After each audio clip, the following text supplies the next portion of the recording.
Good morning, everyone. Welcome in the first webinar organized by the eHUBS project. I hope you can all hear me very well.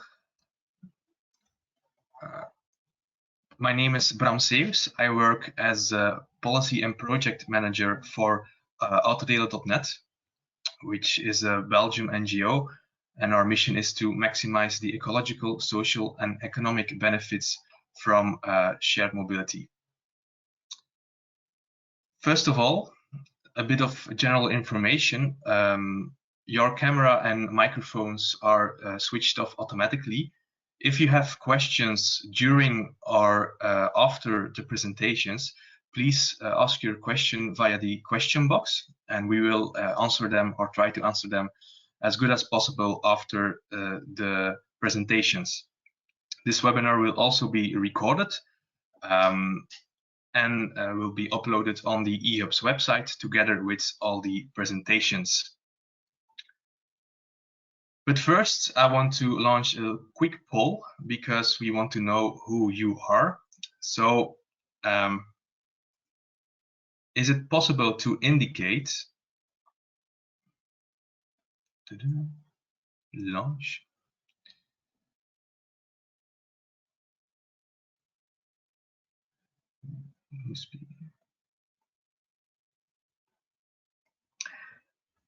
So yeah, are you working for a local government?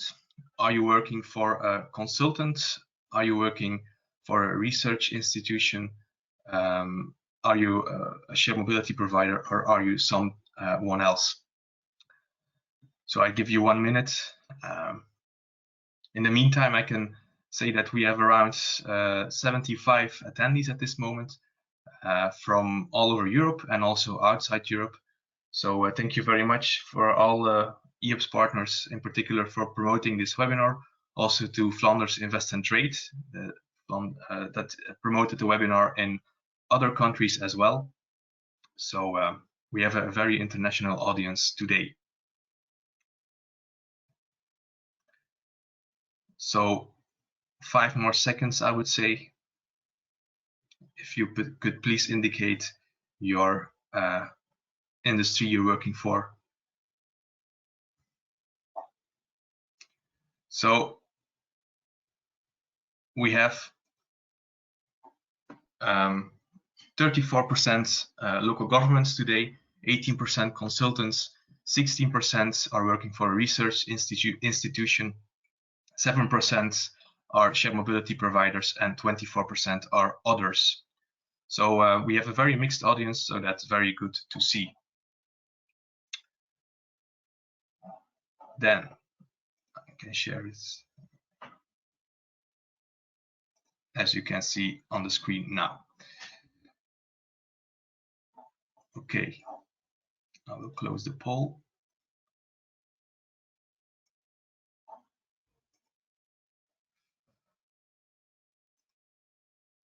The program for today, we will talk a bit. We'll talk about the general concept of eHUBS and the integration in a MaaS mobility as a service landscape.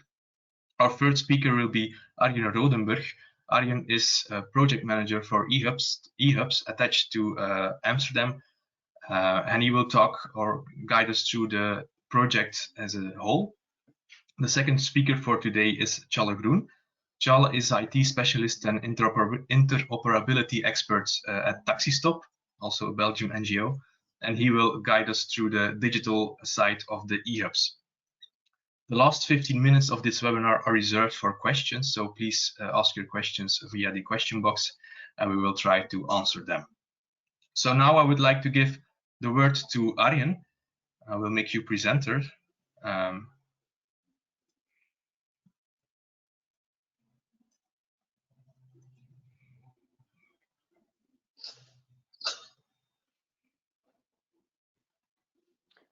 Okay, you can see my main screen, right? Yes, perfect. Good. Thank you for the introduction, Bram. As said, I am Arjen Rodenburg. I'm the project manager of the eHUBS project. This project is funded by the Interreg Northwest Europe program. Lead partner is the CTO office of the City of Amsterdam. And with the eHUBS project, we want to demonstrate that shared electric mobility is an affordable and attractive alternative for having your own car. And the project will lead to less car use, a model shift from the own car to shared clean mobility, and of course related decreased CO2 emissions. And we also hope that it will create a critical mass that is needed for the business case of the shared mobility providers. So what are those eHUBs? The eHUBs are clusters of shared electric mobility. They mostly use public space. So often also cities need to be involved somehow. The eHUBS project focuses to provide a good mix of vehicles with appropriate amounts to the target groups in certain areas. So really tailored to local conditions and needs. They are offered in, for instance, small neighborhoods, but also in city centers or at the edge of a city. Or it could also be part of a transfer location.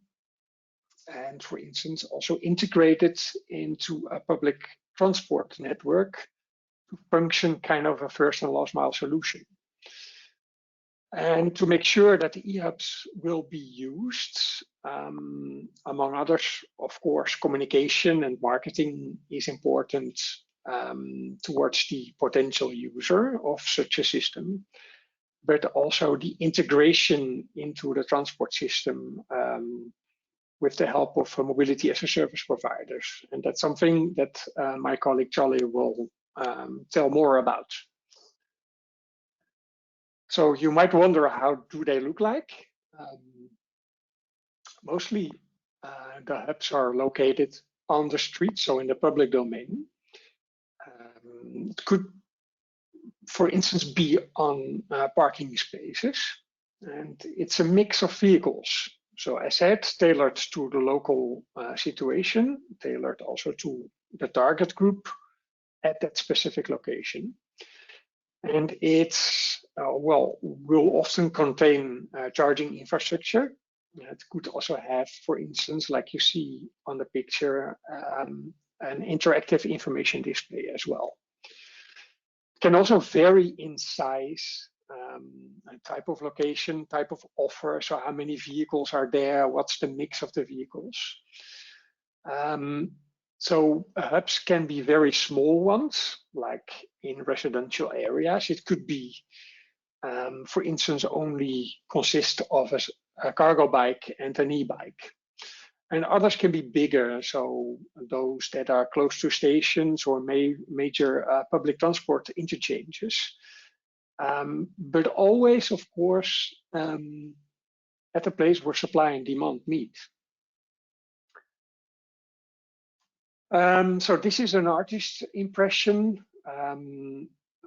from our Flemish partners in the project. You will see not only bicycles and shared electric car, but also this information display with a signage pole on it and some seats. So this is how it could look like. But maybe it's also important for you to know why we started this project. The idea for the project started already early 2018. And then finally, after 1 year, the full proposal was approved early 2019. And the idea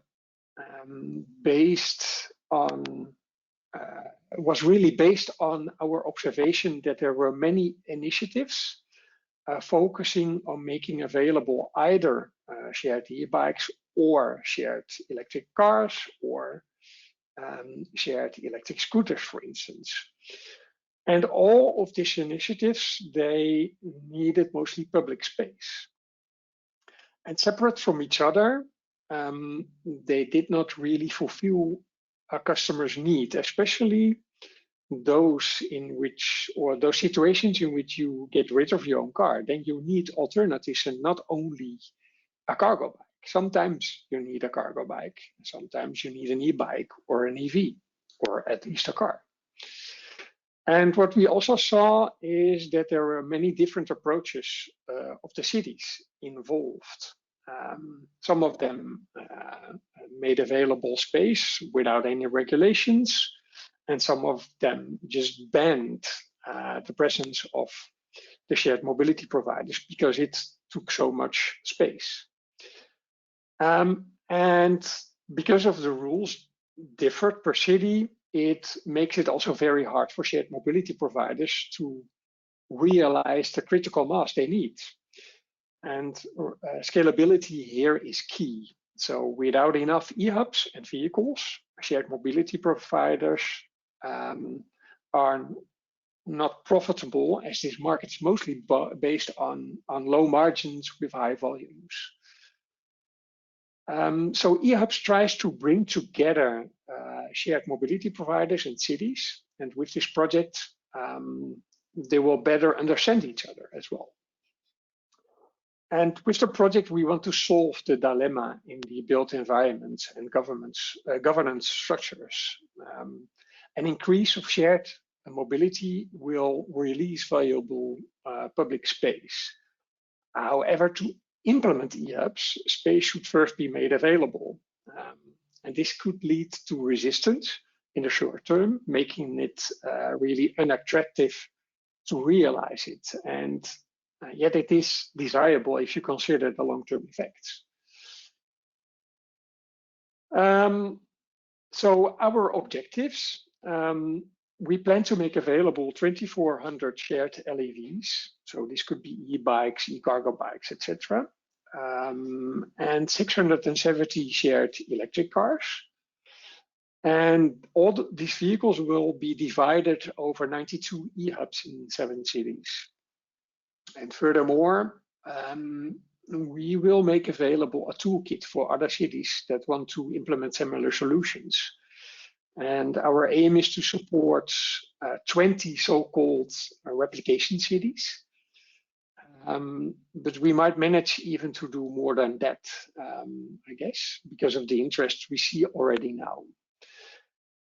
And the result of that must be a large-scale uptake of the shared mobility solutions, but also, of course, a model shift from your own car to other modes of transport and reduced CO2 emissions. Then to our partnership. As said, it is led by the city of Amsterdam. The participating cities in this project, they are a mix of larger, medium-sized and smaller cities, also with different target groups. We have involved Amsterdam and through Transport for Greater Manchester, the city of Manchester, as kind of bigger cities. Then we have Nijmegen and subpartner Arnhem and Leuven as the medium-sized cities. And we have Kempten from Germany and the city of Dreux from France as smaller cities. And next to that, we involved 2 shared e-mobility providers. These are Cargaroo for the e-cargo bikes and Urbi for the e-bikes. And other providers will be contracted by the involved cities where this is needed. Then we have the network organizations like Polis, Autodelen.net, Taxistop, and also Bayern Innovatief. These organizations are especially involved in the dissemination of our results and also involved to aim for the replication cities I just talked about. Then finally, we have a couple of universities involved. These are TU Delft and Newcastle University. They are mainly focusing on measuring the effects. Then we have the University of Antwerp for the business models. And as a sub-partner to the City of Amsterdam, we have the Amsterdam University of Applied Sciences, and they focus on behavioral change. So we already accomplished, of course, some intermediary results because we're kind of halfway. We are in 1 year implementation from the start date of this project. All of these results, they are shared on our website, and I will share it in one of the last slides where you can find these reports. But I can, well, shortly explain a bit about these results. One of them is the state-of-the-art report on shared e-mobility. And in that report, we, among others, reveal that we discovered that the user profile for eHUBS, so that profile that is really most important for using an eHUB will be a male and young and middle age, so between 25 and 40 years old. And they are already a frequent public transport user and a bike user. Then we also made some heat maps based on data analysis provided by the involved cities. And with the heat maps and the data, you can see that, among others, based on this same user profile, you can allocate a weight to certain things of the data. And that indicates, for instance, that in a certain location where there are a lot of male, young, and middle-aged people, the chance that such an eHUB will be used is bigger than compared to locations where a lot of older people live. But the heat maps contain of many more other things, and I recommend to take a look at it. Then we also made a document that lists the technical and functional requirements of the hubs. And it, among others, describes several types of eHUBs with level 1, 2, and 3. And level 1 is the biggest one. It is on an interregional level with lots of vehicles on it, and possibly also with lots of additional services. Then the second level is on regional level or a city level. It could be a city center, but also in the city edge. And then the smallest level is the local level. Then the same document also describes a bit the look and feel of a project or of the hub. And we have also provided a non-exhaustive list of preferred and additional services that should be or can be present at such a hub. So you can think of ticketing, lockers, Wi-Fi, these kind of things. Then we also made available a joint methodology, among others, to select locations at those hubs. And the methodology, of course, also uses the heat maps that were produced. And it also describes the way to select locations in terms of, well, you as a city can just top down say which locations you think fits the best. But there is also a bottom-up approach like the city of Amsterdam is doing at the moment. They ask their citizens what kind of solutions they want and on what locations. And well, there could also be a mix of top-down and bottom-up approaches. Then the University of Applied Sciences of Amsterdam, they made 10 recommendations to stimulate the uptake of shared electric mobility hubs. And among others, they are recommending to really inform people about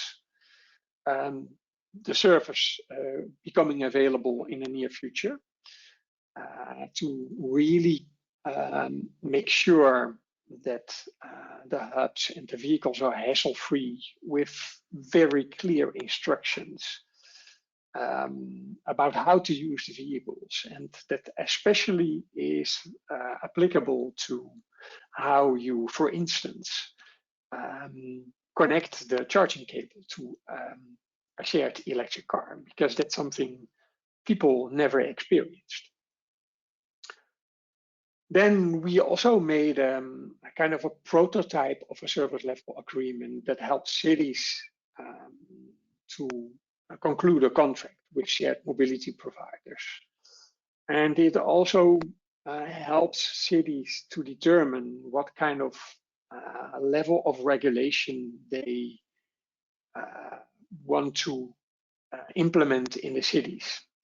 So a lowest level could be that you only use your traffic regulations to implement eHUBS. And the highest level is a method with concessions in which you can organize a lot more. And the service level agreement, it also lists kind of all the topics and items that you need to include in your service level agreement, such as the minimum or maximum amount of vehicles, or minimum amount of hubs, even a description of the different roles. So the role of the city, the role of the shared mobility provider, agreements on how the maintenance is done or the relocation of the vehicles. And one important thing is also to make sure that a shared mobility provider makes available information with the help of the standardized API, which we will go into detail after this meeting, after this presentation.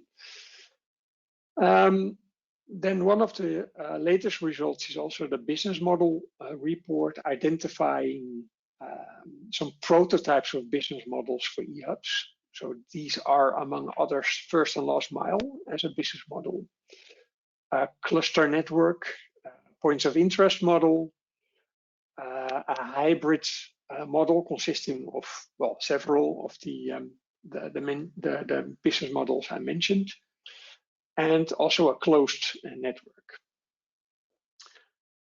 Then finally, one of the important results already is the contribution of our project partners to the standardized API, which is the TOMP-API, Transport Operator to Mobility Provider. And again, Chala will talk about that. Then one update about when we are ready to start with the first eHUBS. The cities really are busy preparing it at the moment.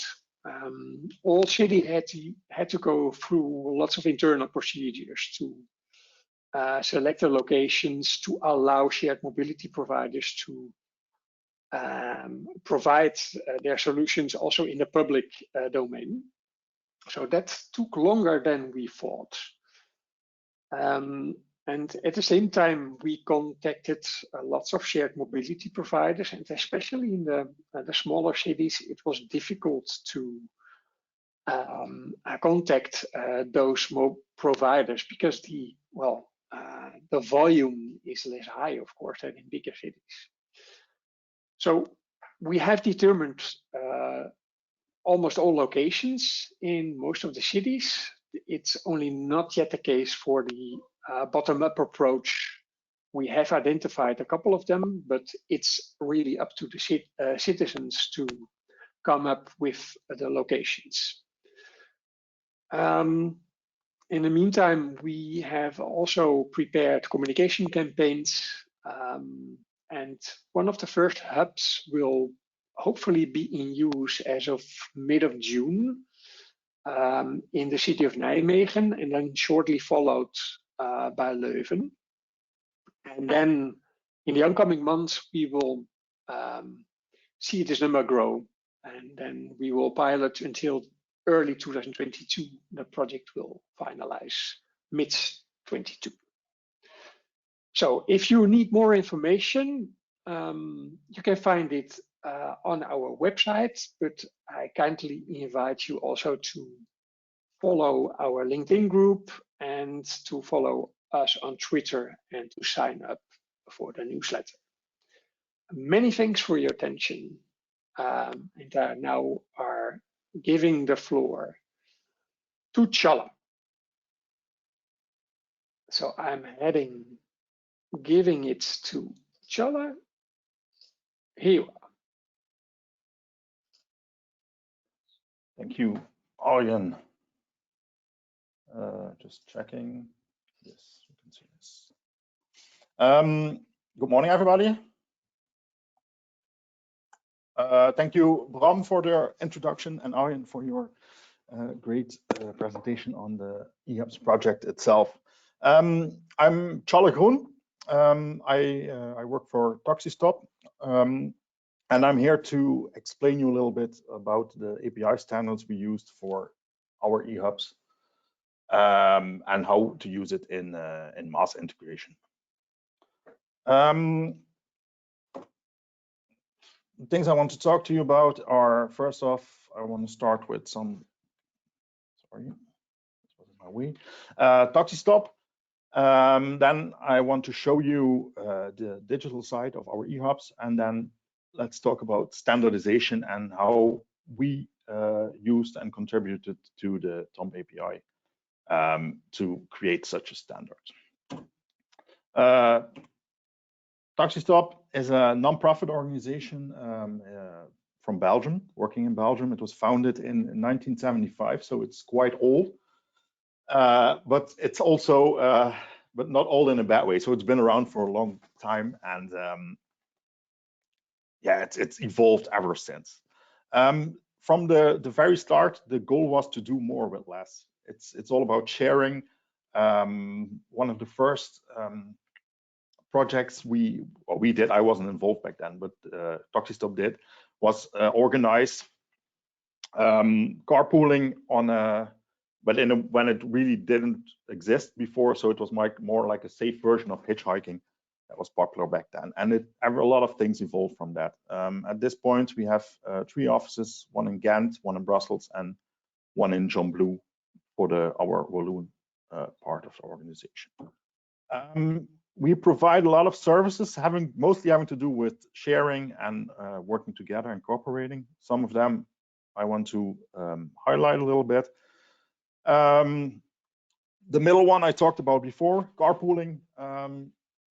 Carpooling has been a major part of what we do and what we provide since the beginning. It started out with our boss going on national radio, reading up, you can next Friday you can drive from Brussels to Montpellier or to Marseille, and he had this list, and if you were interested, you could call, and somebody was sitting in a big desk with cards, choosing the contact information and bringing you together, so you could drive together somewhere. Since then, it obviously has evolved to an app or website. Everything is being done digitally. Other major service we provide are the less mobile services, or the minder mobiele centrales. And for this service, we work together closely with local communities where volunteers drive around people who are less mobile. They help them go to the doctor's appointment or even to the hairdressers, where it's a next extra level upon public transport and stuff for people who aren't able to do it themselves, and it's a very rewarding system, of course, for the volunteers. So we've set that up for quite some years now, and it's working very well.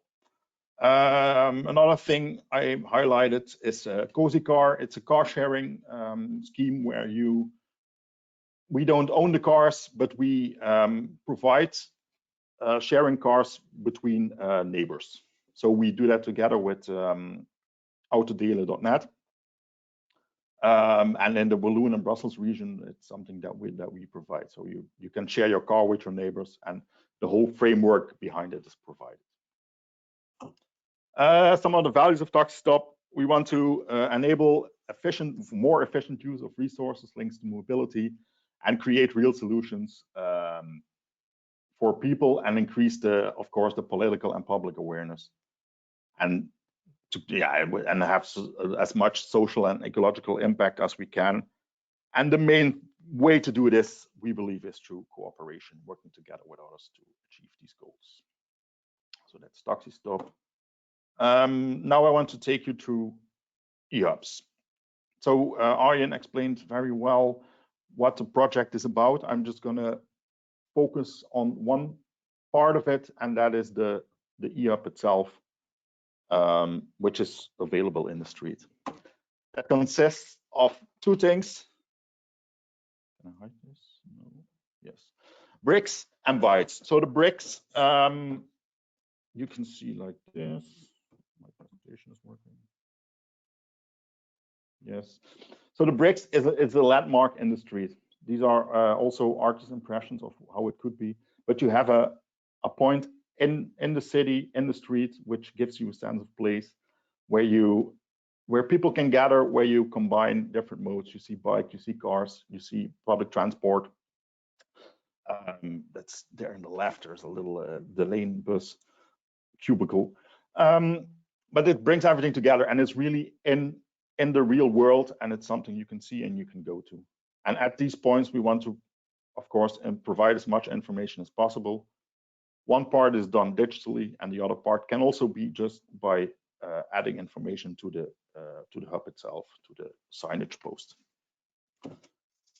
Some examples of this in real life, as you can see, are the info points, or the digital ones, and you have like the non-digital ones as well, and they are already out in the fields. To talk about the digital side, I want to showcase a little bit the application we use. So what you see when you go to such a digital hub, and these are some fields that are on there. I will show them later. First off, we've created an environment, or we are creating an environment where you link everything, where we want to link everything centrally. So you start off with a central database, which connects all these digital eHUBs. It also will connect a website where this information is available. There's a dashboard to control these mobile eHUBs and websites, and they can also be managed all done in one thing. All partnerships are involved there, and the connection through different APIs, being it the TOMP-API I'm going to talk about a little bit later, or the NMBS or SNCB, the Belgian railways, can be the Dutch railways as well when we go there, bus, metro, things like that. They will all be connected in this via this own system, and that will then be distributed to the users we need for it. The eHUB I'm going to talk about is located in Heverlee. That's in Leuven. The people who don't know Belgium that well, it's here in the south of Leuven. It's located here in the center. Brussels is down on the left. Top left, you have Antwerp, and then bottom right, you have the Limburg in the Netherlands with Maastricht. And then when you go up here, you will have here you have the rest of the Netherlands, and Hasselt in the middle. So it's located quite centrally. Let's have a look. So when you arrive at a Mobipunt, you will see something like this. So there's a loop going on, which will give you some information. It also gives the cities who run these eHUBs the chance to put some city marketing in there. This is a loop that goes on. There's some explanation what an eHUB is. You can see the time, and when you're ready to go, you click start and you begin, and you will get this display overview. There are several things you can do from here. we provide some information about car sharing. So this is the car sharing offers that are really available in that neighborhood. You can scan it and then you can book it. There are blue bikes available. There's some information on how to book them. You can also see the bus schedule. So it's connected to the lane API, and here you can see which lane or which bus is leaving when. So in 4 minutes, you can take the bus to the Heverlee campus. This is out, I showed on the map, it's quite, it's below Leuven, so it's not directly in the center. So this is an example of something that's not, there aren't that many different buses, so that's why you don't see that many, but there is a regular connection and you will see, yeah, you can go there and you see when your bus is leaving without taking out your phone. There's train information in here. There's all real time. So you can see at the station of Heverlee, there is a S20, so there's a sprinter going out, and you know when it's going to leave. There are no delays at the moment. That's a good thing. So the delays are okay. And yeah, in 23 minutes, you can take a train and go to Leuven Center, or in 25 minutes, you can go to Ottigny, to Wallonie, and travel from there. There is also possibilities to add information. You can information about the thing itself, the plans they have in Leuven, where you can go. So there's a lot of freedom to provide information that can be changed regularly, because it's yeah, depending on where it is, we will feed different information. But to make it a little bit more interesting than it even is, because of using the TOMP-API. Oh, sorry, I was a little bit distracted by blinking lights. We've used the TOMP-API interface to create a carpooling offers. So these are real-time carpooling offers leaving from the vicinity of this thing. So within Leuven, you can see the departure points, and you have a list of where you can go. You can go to Dworp, to Bastogne even, so you can go far. Bimbergen, Sint-Truiden, Etterbeek to Zaventem if you want to go to the airport. So these are the real carpooling offers available at that point. When you click on them, you have some more explanations, and the QR code you can scan, which gives, oh man, which will take you to the carpool website, where you can directly book this ride. So you can, when you click this, you have to become a member, of course, and then you can contact this person and drive with him from Leuven. He will pick you up at 20 before 1 today, and then bring you to Dworp if you want, of course. Go back to this one. Okay. Because we've used this for this interface, we've used the TOMP-API, which we'll show you in detail later. Because of this, it is also possible to use other things. I've illustrated this by using, so I've set up this system for importing this. With this same system, I just import another data feed, and that gives me car sharing solutions in the neighborhood as well. So you have a map, you can see which car you can book. So there's a Peugeot 308. How much it costs and where you can go from there, and it's shown here. So because of using this system, we had to integrate this once, and we can import every other party that's using this this TOMP-API to go further. I will go back to my presentation now, I think. Yes. Yeah, we have a poll. So everybody, we're trying to find out who was paying attention. So there is a question. I think Bram will show it. Poll open. Yeah. So when was Taxistop founded? Was it in 1999, in 1975, in 2002, or in 2010? That's the question. I'll give you some time to answer it. It's quite an easy question, so it won't be that long, I guess.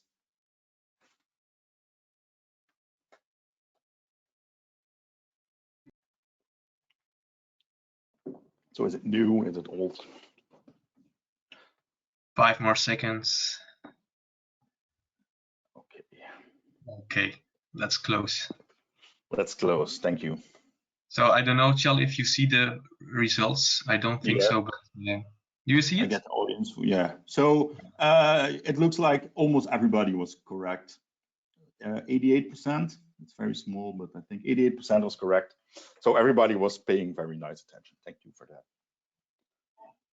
I will go further if possible. Yes. Okay, thank you for that.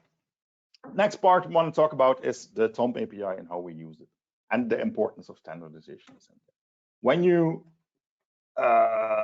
want to integrate all these different data types, you run into trouble because everything is different. Every type, every transport operator, every system has its own specifications and own need, and they only fit together in one way. So you have to work to find this perfect fit to piece everything together. And if you try to force it, you will break it. You can try to make it happen, but if you try to force it, it will go horribly wrong at some point. So therefore, this is a very time-consuming effort to import public transport data for buses and trains. You have to set up your own system. If for every e-scooter system, you have to find your own way to do it. So that's why we want to avoid it. So that's why we propose to switch from puzzles to Lego, because Lego will fit anything. You can just put it on there. Doesn't matter how different some pieces are. If you think about it creatively, you can put them together and you can fit them together. And you can build whatever you want, and you can do it fast. So this is why we chose for the TOMP-API. One of the main goals on the project was to deliver an application programming interface, which is an API. So it's an interface, a programming interface to achieve certain goals. A standard for communication between transport operators and MaaS providers. Instead of reinventing the wheel, we decided to go for something that was already set up and was busy and was doing very good work. So we decided to join the TOMP-API, and instead of starting from scratch, work together with them to create the best possible solution. Because if you start, it's better to use as much resources and as much people and knowledge as you can. So that's what we did. I joined at meeting 4, I think. Or my colleague Ross from Cargaroo was already in there before, and we're at meeting 30, I think now. We were last week. I'm not 100% sure, but I think so. One of the main things we liked about it, and we still like, is a very open work group. It's not closed off. It's not regulated in a way that you have to be a member of certain organizations. You can come in, and everybody is welcome to participate, to provide your input, to work on that, and to keep going. That's a very important part of it, and that's what also that's the strength of it, because you get a very broad spectrum of members and collaborators. By now, it's grown into a very mature working group. We're defining the governance structure, and we're trying to make it work as much as possible to achieve a goal. And that's a very clear goal that we made for ourselves, is to become the European standard for transport to MaaS provider communication. So that's what we are trying to do. These are some of the organizations involved. Cargaroo, as I said, my colleague Ross from the eHUBS project is involved, but there's also a good portion of our city of Amsterdam is also involved. We are with eHUBS, the MobiPoint visit. On the right, you have the people incorporating it. On the left, you have the people working on it. University of Twente is also involved. So there's a lot of things going on. You can see for yourself. Next to the API between transport operator and MaaS providers, there is also the city data specifications group. This is also that's something that started from the need of eHUBS as well, where we have a lot of cities involved, and the city need data feedback loops. So they need to know what the transport operators are doing, how they're doing it, and in order to support the decision-making processes. Big cities are already aware of that, and they have a system set up. They know what they want and how to use it, but smaller cities don't. And in order to standardize this whole and to create a broader data sharing opportunities, we're working on a system and on a standard to facilitate this and to really create a standard so that it's easy for cities to say, okay, you adopt to the TOMP-API, you use this data standard for your feedback loop, and then we will then they will have everything they need. This is still open, so if people are interested, there were like quite high percentages were local or at least government related people. If you're interested to join, to weigh in this working group, you're welcome to join. Just get in touch after this or propose a question. About the TOMP-API. I'm going to go a little bit technical, but I'm going to try to keep it as clear as possible. So these are the main blocks of information we provide. So you have transit operators and MaaS providers who all connect to the TOMP-API here in the middle. There's a authentication or a security layer in between, and it's fixed in blocks. So this operator information. That's who are you talking to? Information about just who you are talking to. There's a big block, privacy and registration. Then there's a block of planning. So you plan your travel, you see what's available, and you work from that. Then there is the booking, making appointments, getting tickets, getting the right to do it. Then there is the trip execution, that's actually doing the trip. So the moment you get into a bus or a train or a taxi, you're executing the trip. So it's, you're actually doing it. Then you have the payment, and then the last part, which is also very important, is the support part, where we provide support or enable the support between a MaaS provider and a transport operator, because a MaaS provider isn't responsible for things that happen to the vehicles of transit operators, but there needs to be a communication setup. That's what this support system will be doing. We have another poll question. I think we will skip it or leave it all to the last, because we don't have that much time anymore. Sorry for that. What we wanted to do, I want to talk to you about how we use it, and with our eHUBS, we want to spread information. So we want to, as Arjen put it, we want to connect, give solutions, and help people make informed decisions to how they can travel, even in a multimodal way, and even for people without a smartphone. So that's why it's live on there. In that case, so we are not a MaaS provider, and we do not aim to be. So we don't have any booking, we don't have any route planning. It's giving information to people. Because of that, we don't need the full TOMP-API, and that is why we only use a part of it. And that is what I want to dive into. So we only use operator information and planning, the planning phase. Those are the rest isn't implemented in our system because we don't need it. And this shows also the flexibility of this. Even when you implement a small part of the whole ecosystem, you can still work towards a standardized way. So you can go step by step to go further, which is quite a strength. Just want to go over you. This is JSON code. Might look a bit scary, but I just want to show what is in there. So in this operator information, we will provide people with information about what they are doing. So you will see, so this is, we are providing carpool. It's available in Dutch, French, and English. It's operated by Taxistop. This is the URL. You can become a member here. This is a phone number you can reach, email you can reach, when did it start. Even licensing URLs and privacy URLs, which time zone it is, where the service areas are. In this case, these are our offices. So there's a lot of information in there, which is very useful to know who you are talking to. When it comes to planning options, you have to read from the left to the right. So this is one carpool solution we provide. So you have a time when it's happening. You're going from there to there. So these are coordinates. You are carpooling. You're carpooling to where? This is the CO2 usage. When you carpool, you're not allowed to smoke. It is place for 2 people. This is the name of the person you're driving with. There's an avatar image. There's a rental URL, so it's a direct communication.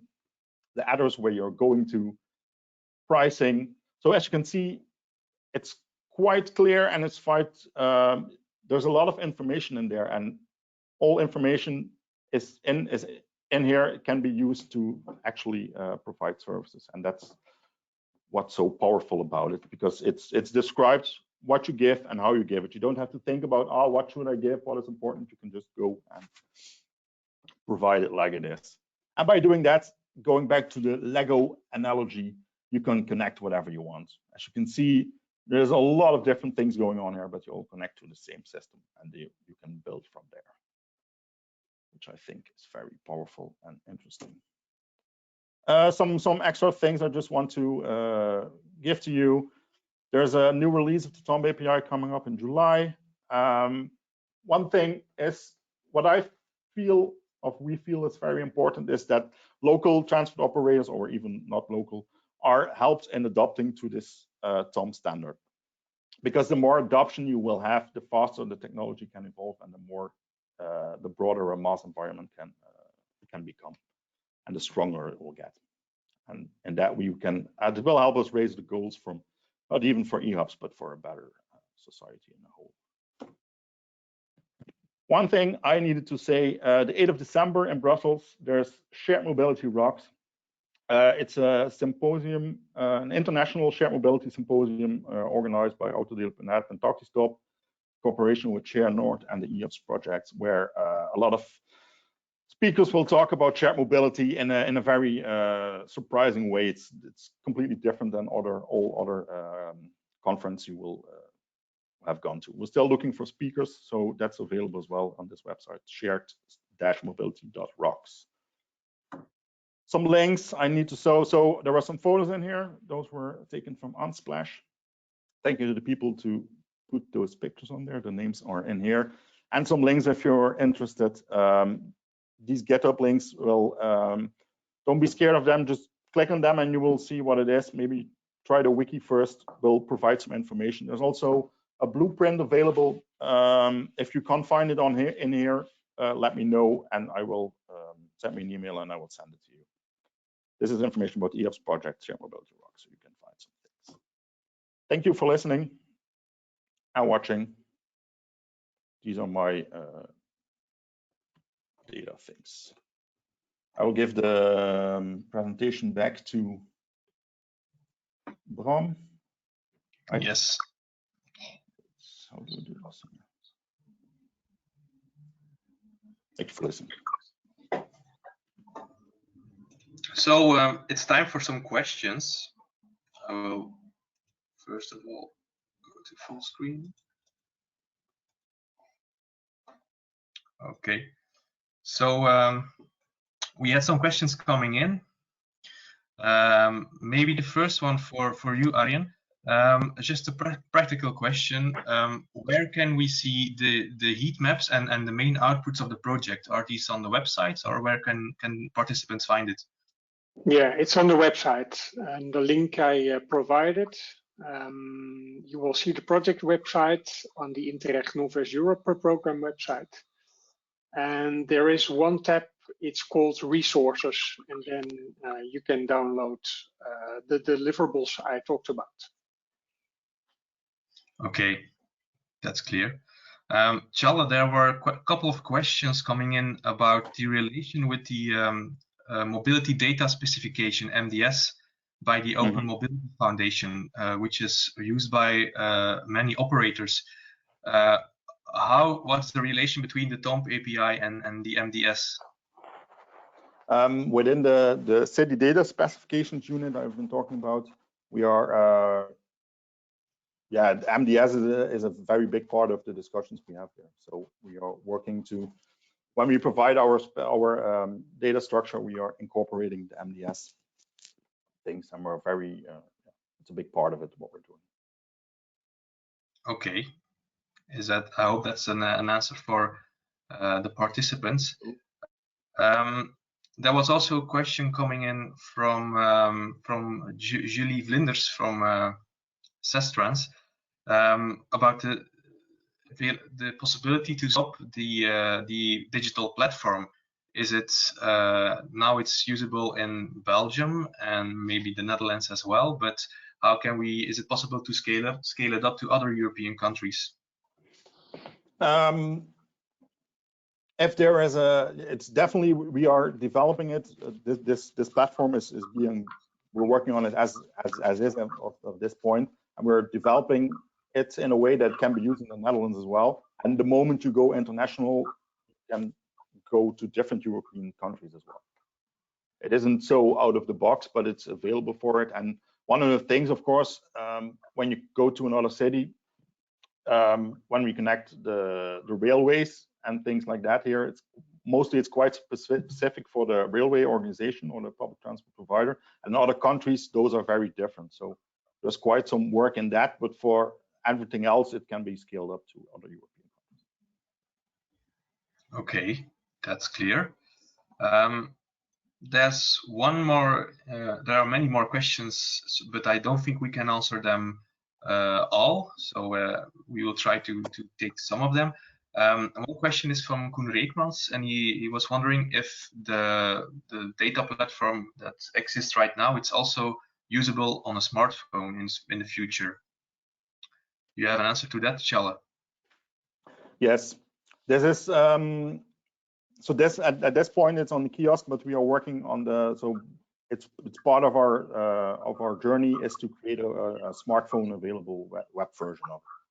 So you can find your eHUB and get the information on your smartphone as well. So you don't have to stand in line for but it's only information, because some participants ask, is it like a MaaS platform, but it's only information, no booking services connected to it. Okay, and there's no possibility in the future that it can also book or book trips. It might be in the future, but we don't want to at this point compete with MaaS providers. We want to inform people as much as possible, and when we want to work together with other MaaS providers and not compete with them. So therefore, we made a clear choice to not incorporate booking. Okay, we have. I had a question for you as well, Arjen. Maybe we're now, let's say, 1.5 years into the project. What are the main challenges for the cities right now with setting up these eHUBs? I don't know if you can. There's one reason or more reasons, but what are the main challenges for them? Yeah, the challenge at the moment, of course, is the virus. Cities are hesitating when to really start the hubs. When can we start communicating about it? On the other hand, what you now see is that lots of demand for shared mobility at the moment. Certainly in the Netherlands, the demand for instance, cargo bikes is quite big. Because people cannot travel with public transport, or hardly they can travel. So the challenge is to find the balance now in what can we do already now with the provision of shared mobility, and on the other hand, what kind of restrictions are still there in place. And yeah, the other challenge will be also for the smaller cities to attract shared mobility providers to provide their solutions also maybe on a smaller scale. Okay, that's clear. I think it's almost 12 o'clock, so we have to round up, unfortunately. Some of the questions are not answered yet, but if they are very urgent, you can always send an email to Tjalle or Arjen individually, or to me. But I would say I would like to finish the webinar with this slide. It's working. Yes. Because we have some interesting things coming up in the future. This was the first webinar organized by the eHUBS project, but we will organize some more in the future. We will do one on the planning strategy, so how to set up your own eHUB based on experiences in the eHUBS partner cities and abroad. We will do a webinar on the modeling and behavior because there's a lot of research done by universities on that topic. And by the end of the project, we will also have a webinar about the impacts in the partner cities of these eHUBs, talking about CO2 emission reduction, etc. We also have a very interesting event coming up, hopefully corona-free. In October, we will organize an eHUBS International Academy for Regions and Cities on October 14 till 16 in Bergen, Norway, which is a very good city if we talk about electric share mobility, and was also one of the finalists on the car share in the car share awards, which was awarded yesterday evening in America. And last but not least, as Charlotte told us already, we have the International Symposium on Shared Mobility Rocks on December 8th in Brussels. For this, I would like to thank Arjen and Charlotte for their very interesting presentations. If you have more questions, please contact us or go to the eHUBS website. It's also interesting to subscribe to our newsletter for future webinars and events. So thank you for that, and hope to see you and hear you very soon. And stay healthy. Bye. Bye-bye.